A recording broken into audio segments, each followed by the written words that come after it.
Chuck Norris n'a jamais été le genre d'homme qui parle plus fort qu'il n'agit, bien qu'il fût le genre d'homme qui tabassait les méchants dans Walker, Texas Ranger ou qui brisait les murs dans la vraie vie. Il s'est imposé comme un homme qui restait calme, respectueux et gardait ses opinions personnelles pour lui. Il n'était pas le genre d'homme à s'impliquer dans les drames hollywoodiens. Mais les choses ont changé ces derniers temps, type. Dans un moment dramatique et larmoyant, Chuck a finalement rompu son silence, et ce qu'il a révélé à ses fans étonnés. Pour la première fois de sa vie, il s'est exprimé contre 5 acteurs qu'il déteste. Personne n'aurait pensé cela de la part d'un homme connu pour garder les choses ainsi, mais c'est peut-être ce qui rend tout cela encore plus significatif. Après des décennies de silence, Chuck sentit qu'il était temps de mettre de l'ordre dans sa mémoire. Alors qu'a fait la légende des arts martiaux pour enfin briser son silence? Et qui étaient ces acteurs qui l'ont traîné? Chuck Norris est né le 10 mars 1940 à Ryan, Oklahoma. Sa mère, Wilma, était irlandaise et son père, Ray Day Norris, était Cherokee. Ray a eu de nombreux emplois différents. Il était un vétéran de la Seconde Guerre mondiale, mécanicien et propriétaire de voitures et d'autobus. Chuck était le premier de 3 frères.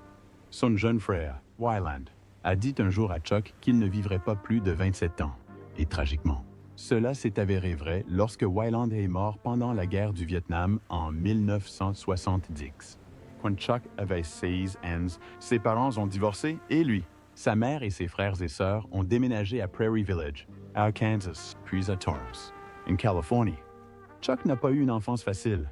Il a dit qu'il était timide, pas très sportif et qu'il était juste un étudiant moyen. Son père n'était pas souvent là. À Prairie Village, il buvait du spritz, ce qui rendait les choses plus difficiles à la maison. Tout cela a rendu Chuck très introverti dans sa jeunesse. En 1958, Chuck rejoint l'armée de l'air américaine et est déployé en Corée du Sud. C'est de là qu'il a obtenu son nom Chuck et qu'il a appris les arts martiaux, le Tang Soo Do, pour être exact. Il a travaillé avec diligence et, à la fin, a obtenu une chemise noire.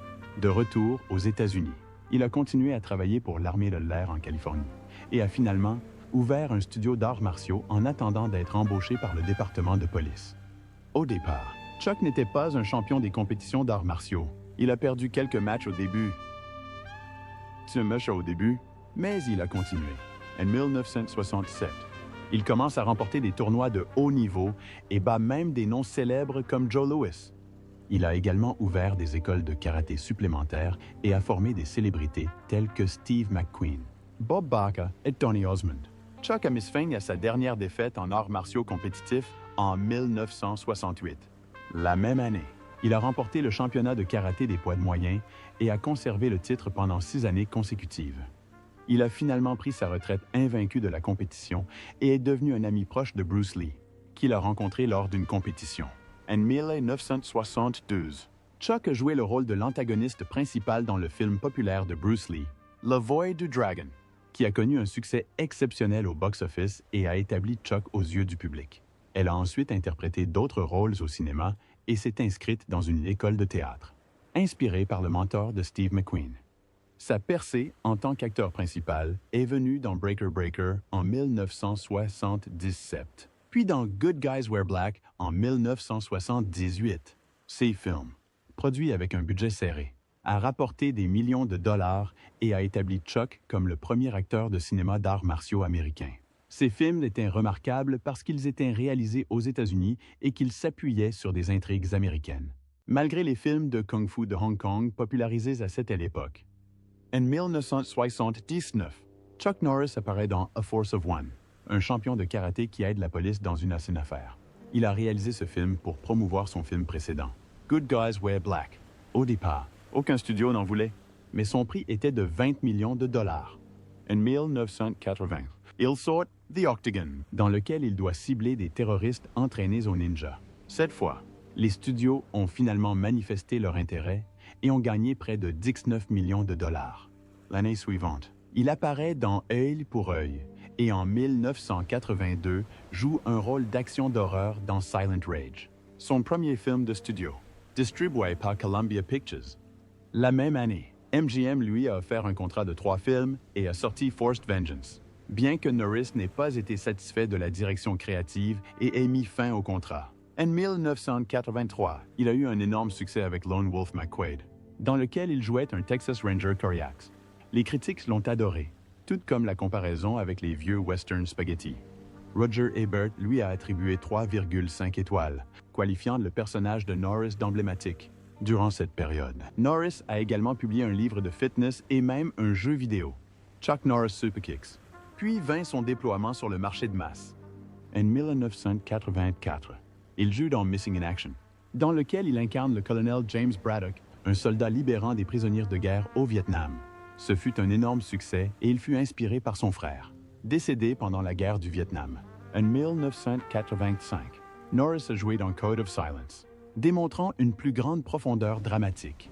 Les critiques l'ont adoré comme l'un de ses meilleurs rôles, et il a fait l'objet du plus gros succès au box-office de son week-end. Il poursuit son succès avec Missing in Action 2 et Invasion USA. En 1986, il collaborait avec Lee Marvin sur The Delta Force, un autre succès. Cette année-là, il apparaît même dans une série de dessins animés, Karate Commandos, en 1987. Elle a coécrit un livre d'auto-amélioration, Le secret de la force intérieure, sa vie personnelle. Chuck Norris a épousé son amour de lycée, Diane K. Holchek, en décembre 1958. Chuck avait 18 ans à l'époque et elle en avait 17 lorsqu'ils se sont mariés. Le couple s'est rencontré pour la première fois en 1956, alors qu'ils fréquentaient l'école à Torrance, en Californie. Ils ont ensuite eu leur premier enfant, un fils, en 1962. Chuck a eu un autre enfant, une fille, l'année suivante, d'une affaire loin de chez lui. Puis, en 1964, lui et Diane ont eu un deuxième fils, Eric. Chuck et Diane ont divorcé après avoir été mariés pendant 30 ans. Ils se sont séparés en 1988, alors qu'il assistait à The Delta Force 2, et ont officiellement divorcé en 1989. Des années plus tard, le 28 novembre 1998, Chuck s'est remarié et est tombé amoureux de Gina O'Kelly, un ancien mannequin qui avait 23 ans de moins que lui. Gina a eu 2 enfants de sa relation précédente, et elle et Chuck ont eu des enfants le 30 août 2001. Lors d'une interview accordée à Entertainment Tonight en 2004, Chuck a raconté une anecdote très personnelle. Il a expliqué qu'il n'avait pas vu sa fille depuis son précédent cas jusqu'à ce qu'elle ait 26 ans. Même si elle a découvert qu'il était de son père alors qu'elle n'avait que 6 ans, ce n'est que lorsqu'elle lui a écrit une lettre en larmes en 1990, juste après son divorce avec Diane, qu'ils se sont finalement rencontrés. Depuis 2017, Chuck Norris c'est John Norris et grand-père. Il a maintenant 13 enfants. Au fil de ses aventures avec sa famille et de sa vie amoureuse, son chemin a été pour le moins rocailleux. Mais elle a toujours fait l'effort de rester connectée et de prendre ses responsabilités. Ses intérêts politiques, Chuck Norris est un conservateur professionnel et un fervent partisan des principes républicains. Il tient même des chroniques sur un site web de gauche, WorldNet Daily. Il n'a jamais hésité à exprimer ses opinions politiques au fil des ans. Dans les années 1980, après la sortie de son film Portés disparus, Chuck a déclaré qu'il était un admirateur de Ronald Reagan.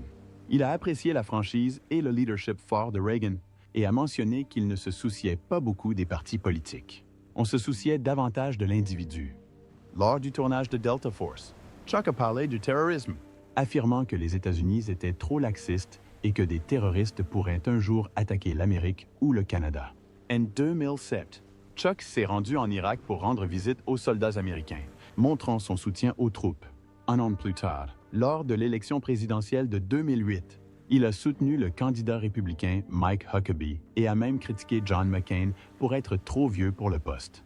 Cependant, il a finalement soutenu McCain, principalement parce qu'il appréciait Sarah Palin comme candidate à la vice-présidence. Chuck a également soutenu la proposition 8 de Californie en 2008, qui interdisait le mariage homosexuel. Il a estimé que les gens ne respectaient pas le résultat des élections. En 2009, il a contesté le lieu de naissance du président Barack Obama et lui a demandé de produire son certificat de naissance afin que les rumeurs puissent être arrêtées. Il a continué à exprimer des opinions tranchées, publiant des articles sur la charia aux États-Unis et accusant l'administration Obama de tenter de modifier les politiques des scouts. Au fil des années, il a soutenu plusieurs candidats républicains, dont Ron Paul, Newt Gingrich, Mitt Romney et Ted Cruz. Il a également soutenu des candidats scandaleux tels que Roy Moore et le président israélien Benjamin Netanyahu. En 2019, Chuck s'est associé au fabricant d'armes Glock, ce qui a provoqué la colère de certains de ses fans en raison des fusillades dans les écoles. En 2021, il a soutenu l'effort de révocation du gouverneur de Californie Gavin Newsom et a approuvé l'animateur de talk show Larry Elder comme remplaçant. Chuck a toujours été franc, suivant ses principes, quelle que soit sa popularité. Opposition au mariage homosexuel. En 2008, Chuck Norris a publiquement soutenu la proposition 8 de Californie, une initiative de vote qui proposait d'interdire le mariage homosexuel dans l'État. Ce publication de la proposition, qui tentait de codifier le mariage comme une union entre un homme et une femme, a suscité controverses et critiques au sein de la communauté, des groupes et des alliés LGBTQ+. Norris a rejeté ces critiques en affirmant que les votes chastes sur la proposition 8 n'avaient jamais pour but de priver un groupe de ses droits, mais plutôt de maintenir certaines croyances sur les limites du mariage. Il a comparé les protestations contre la passion de la proposition à l'anarchie, soulignant que les partisans protégeaient leurs convictions sincères. Les critiques ont également fait valoir que le soutien de Norris à la proposition contribuait à marginaliser davantage de personnes LGBTQ+, et perpétuait des sentiments discriminatoires. Le scandale a sous-estimé les différences extrêmes dans la perception de l'égalité dans la société, ainsi que l'impact des personnalités publiques sur la façon dont le public perçoit ces questions. Malgré les critiques, Norris était resté en place, se tenant aux côtés d'autres partis conservateurs et religieux pour défendre la proposition 8. La proposition a ensuite été jugée inconstitutionnelle en 2010, mais les controverses qui l'entourent ont mis en évidence les luttes en cours pour les droits et la reconnaissance des LGBTQ+ aux États-Unis. L'implication de Norris dans la controverse sur la proposition 8 reste un exemple clé de la manière dont les soutiens des célébrités peuvent influencer le discours politique et social, en particulier sur les questions de droits civiques et d'égalité. Walker, Texas Ranger. La série télévisée de Chuck Norris. Walker, Texas Ranger. De 1993 à 2001, a reçu une grande popularité pour ses scènes d'action et sa représentation de la justice. Il a également été critiqué pour sa couverture représentant la violence et la police. Les critiques ont affirmé que la série idéalisait la surveillance et l'usage excessif de la force. Une critique de 1993 a noté une scène dans laquelle Walker fait taire un suspect à qui on ne lit pas ses droits. Miranda avec un coup désespéré. Ce qui implique que ces représentations pourraient affecter les attitudes réelles contre la justice et la loi. De plus, une étude de l'UCLA de 1995 a cité la série pour un certain nombre de scènes de combat au corps à corps très graphiques, soulevant des inquiétudes quant à son effet sur le jeune public. Norris a défendu le contenu de l'émission, soulignant que l'action était encadrée dans un contexte moral. Il a dit qu'il y a beaucoup d'actions, mais que tout cela se fait dans un contexte moral. C'est la justice qui se bat contre l'injustice. Malgré la controverse, Walker Texas Ranger a conservé une forte audience, suggérant que de nombreux téléspectateurs se sont identifiés à ces messages de justice et de vengeance.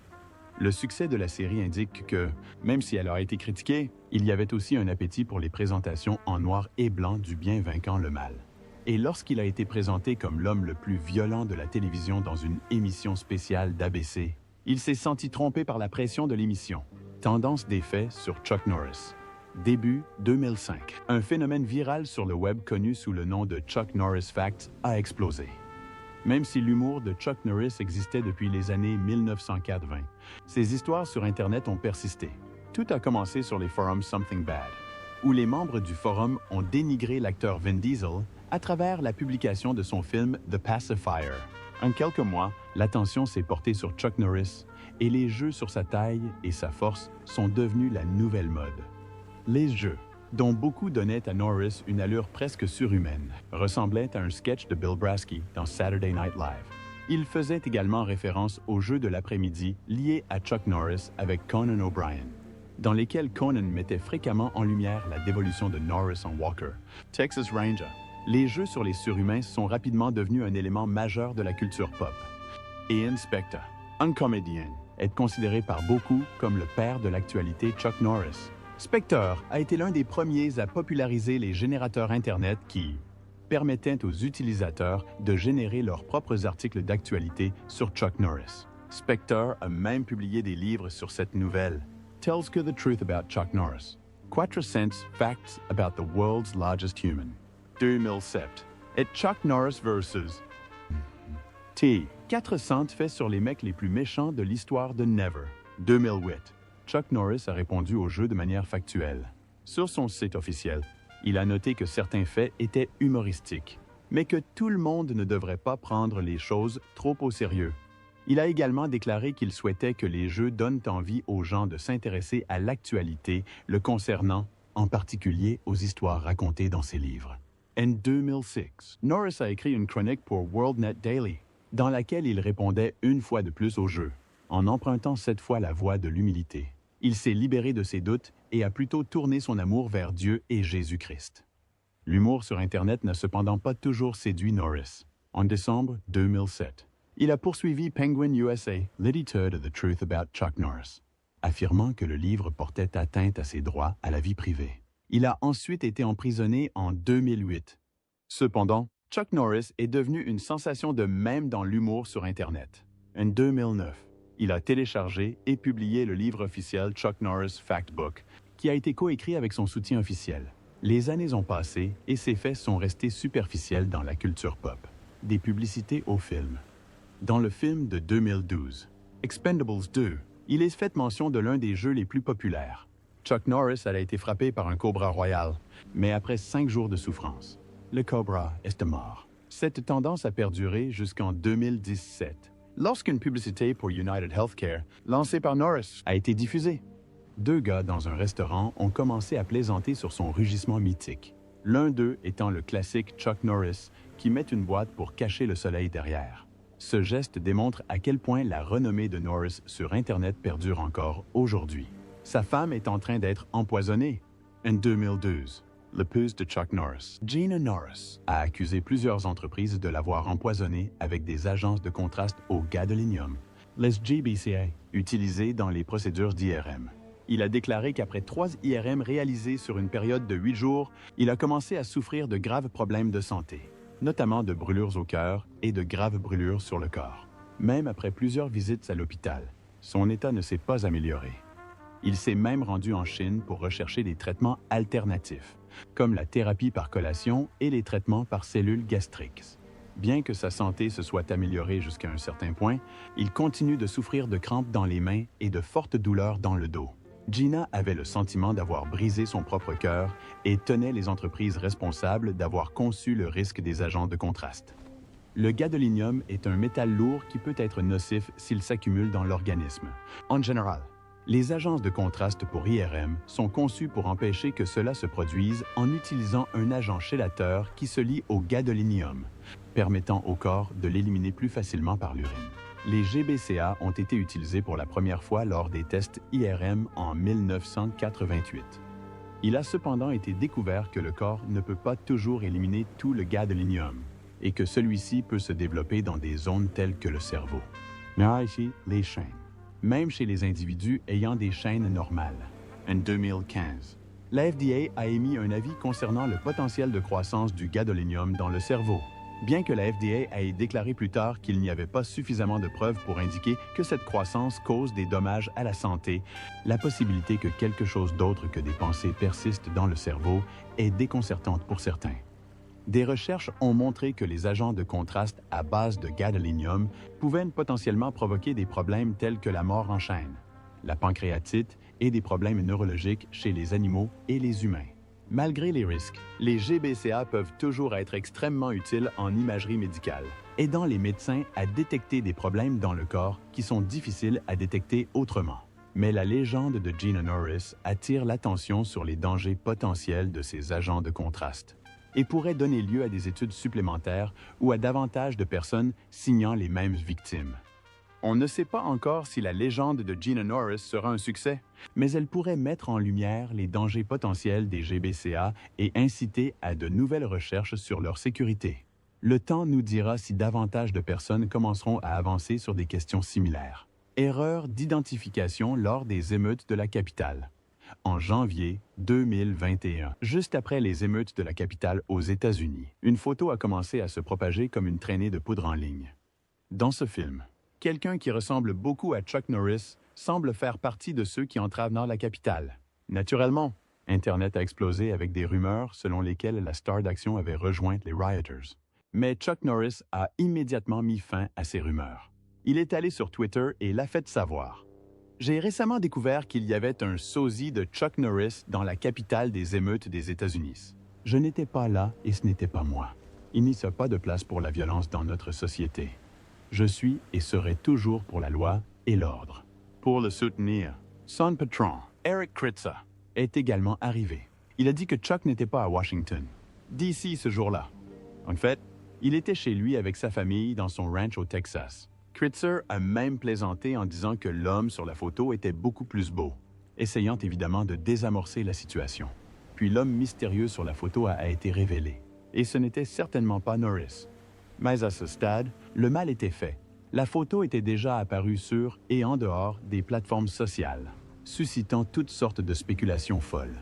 Il s'agissait d'un cas typique d'erreur d'identité, un phénomène qui devient de plus en plus courant à l'ère numérique.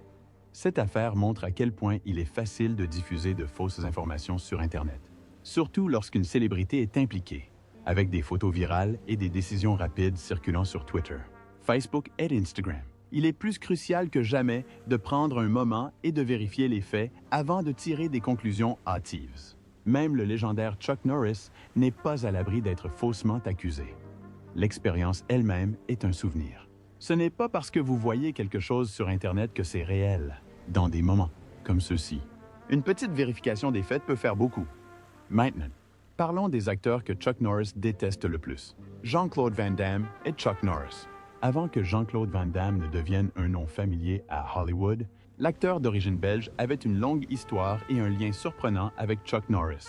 Dans les années 1980, Van Damme n'était qu'un jeune homme aux yeux écarquillés cherchant à obtenir le statut d'État à Los Angeles. Après avoir dirigé une salle de sport à Bruxelles et avoir connu le succès dans le mannequinat et le culturisme, il s'est envolé pour Hollywood. Comme la plupart des acteurs en difficulté, il a fait des petits boulots pour survivre. Il conduisait des taxis, pesait des planches et apparaissait même dans de petits films. L'un de ses rôles principaux fut celui d'un karatéka gay dans un film de 1984 intitulé Monaco Forever. Il est également apparu dans le film Breakdancing Breaking la même année. Mais l'un des concerts les plus inattendus qu'il a décroché était celui de danseur dans un bar appelé Woody's Wharf, appartenant à nul autre que la légende des arts martiaux Chuck Norris. Dans une interview accordée en 2019 à un journaliste hollywoodien, Van Damme a ri de cette expérience, affirmant que les Américains étaient formidables. Et heureusement, il n'a jamais eu à se battre contre qui que ce soit dans la vraie vie. En fait, il expliquait que son charme et sa gentillesse maintenaient la paix. J'étais un gentil bavard amical et aucun accident ne s'est produit. Ça s'est produit. Au début, ces relations étaient amicales. Mais des rapports ultérieurs ont indiqué que les choses se sont dégradées au fil des ans. Des rumeurs circulaient au début des années 90 sur un possible partenariat cinématographique entre ces deux stars. Il n'a pas été reconstitué, apparemment en raison de différences créatives. Puis, lors d'une démonstration d'arts martiaux au Texas en 2001, Norris aurait pris le dessus sur la discipline et l'éthique de travail de Van Damme, étant qualifié d'indiscipliné. Malgré toute la tension, les deux hommes sont devenus de grands acteurs d'action, bien qu'ils n'aient jamais collaboré à l'écran. Leur gentillesse initiale est une histoire intéressante des coulisses de l'âge d'or des films d'arts martiaux. Steven Seagal et Chuck Norris. À la fin des années 1980 et au début des années 1990, un conflit majeur a éclaté entre l'acteur d'arts martiaux Steven Seagal et certaines des figures les plus importantes du monde des arts martiaux, comme Chuck Norris. Le conflit a commencé lorsque Seagal a fait des commentaires insultants à propos de Bruce Lee et Chuck Norris, affirmant que les artistes martiaux américains n'étaient pas authentiques. Il a également déclaré qu'il engagerait le combat contre quiconque contredirait ses arguments. Bob Wall, un ami personnel de Lee et de Norris, a réagi en rassemblant un groupe de 12 artistes martiaux respectés, connus sous le nom de Dirty Dozen. Parmi eux figuraient des noms respectés, tels que Benny Urquidez, Bill Wallace et Jane LaBelle. Ils ont ouvertement mis Seagal au défi de tenir ses promesses dans un véritable combat. Même si le défi a été lancé en public, Seagal a refusé de l'accepter. Certains membres de la communauté des arts martiaux ont considéré ce défi comme une réaction excessive, tandis que d'autres l'ont vu comme une réponse nécessaire aux remarques de Seagal. L'épisode a démontré la valeur du respect et de l'authenticité dans les arts martiaux. Bien que les combats proposés n'aient jamais eu lieu, l'épisode est une partie importante de l'histoire des arts martiaux, démontrant la volonté de la communauté de défendre ses valeurs. Alec Baldwin et Chuck Norris. Chuck Norris et Alec Baldwin sont peut-être deux stars hollywoodiennes bien connues. Mais lorsqu'il s'agit de politique, ils ne pourraient pas être plus éloignés, et cela se voit. Chuck Norris était connu pour ses fortes valeurs conservatrices. Il a déclaré ouvertement son allégeance politique au fil des ans, soutenant des candidats républicains tels que Mike Huckabee, Mitt Romney et Donald Trump. Il a écrit des articles, enregistré des vidéos et même exhorté les Américains à revenir à ce qu'il appelle les valeurs traditionnelles. Alors, quand quelqu'un crie à propos de ses idées à la télévision nationale, particulièrement de manière amusante, cela ne passe pas bien. C'est là qu'intervient Alec Baldwin. Baldwin, un acteur libéral de premier plan, a passé plusieurs années à jouer le rôle de Donald Trump dans une émission du samedi soir. Une imitation qui a effrayé de nombreux conservateurs. Son interprétation ridicule, pleine de mouvements de mains hyperboliques et d'expressions faciales mélodramatiques, a suscité des rires, mais aussi du désespoir chez ceux qui s'identifient à Trump ou à la pensée conservatrice. Chuck Norris était l'un de ces critiques. Dans un article de blog de 2017, Norris n'a pas mentionné Baldwin par son nom, mais a indiqué ce qu'il pensait des célébrités hollywoodiennes critiquant les dirigeants conservateurs. Il les a qualifiés d'élites hollywoodiennes qui sapent dans les valeurs américaines et souligner l'effet néfaste que leur image peut avoir sur l'unité et la morale de la nation. Plusieurs lecteurs ont commenté les apparitions de Baldwin au SNL, d'autant plus que c'était devenu un sujet de discussion très courante à l'époque. Bien que Baldwin n'ait pas commenté les propos de Norris, la lutte entre les deux camps est devenue un sujet de commérage croissant à Hollywood, où les opinions politiques ont tendance à s'affronter avec autant de véhémence que les scénarios de films. C'est un vieux cas de deux acteurs aux côtés opposés d'une guerre culturelle. Shia LaBeouf et Chuck Norris. Chuck Norris et Shia LaBeouf représentent deux côtés très différents d'Hollywood et, comme indiqué, leur relation de travail à court terme ne s'est pas exactement déroulée comme prévu. Au cours de l'après-midi de 2010, les deux foreuses auraient été impliquées dans une production commerciale. Bien que les détails spécifiques de l'opération soient inconnus, des sources ont indiqué que Chuck Norris n'était pas très content du comportement de Shia LaBeouf. Les enquêteurs ont déclaré que le comportement de LaBeouf était également irrespectueux, peut-être en raison de son style flamboyant ou de sa méthode de jeu intense. Norris, qui est généralement discipliné et possède un professionnalisme de longue date, n'aurait apparemment pas été gêné par le manque de respect. Puis, en 2020, Chuck a publié quelque chose sur Facebook qui a alimenté encore plus de spéculations. Les publications qui ont été annulées disent que la célébrité sans discipline est un chaos. Norris n'a jamais mentionné le nom de LaBeouf, mais les fans et les médias ont tiré des conclusions hâtives, supposant que l'histoire concernait son drame passé, étant donné que LaBeouf avait fait la une des journaux à plusieurs reprises pour son comportement erratique et ses scandales publics, notamment des problèmes juridiques et des explosions de lancement. Beaucoup ont supposé que l'histoire de Chuck était un faux. Chuck Norris promeut depuis longtemps des valeurs de respect, de diligence et de maîtrise de soi, des attributs qu'il considère comme essentiels non seulement aux arts martiaux, mais à la vie elle-même. Shia, en revanche, s'est imposé comme une personne imprévisible et émotionnellement maladroite sur scène et en dehors. Peut-être que ce contraste intense dans l'éthique du travail et l'attitude peut être attribué à leur confrontation. Bien qu'aucun des deux acteurs n'ait parlé publiquement de l'incident jusqu'à présent, cette histoire spéculative rappelle à quel point les différences de génération et de personnalité peuvent parfois provoquer des tensions dans l'industrie. Si vous avez apprécié cet aperçu approfondi des rivalités hollywoodiennes de Chuck Norris, assurez-vous d'appuyer sur le bouton j'aime et de laisser vos commentaires ci-dessous. Si vous n'êtes pas encore abonné, n'oubliez pas de le faire pour ne plus jamais manquer une de nos vidéos. Merci d'avoir regardé et à la prochaine.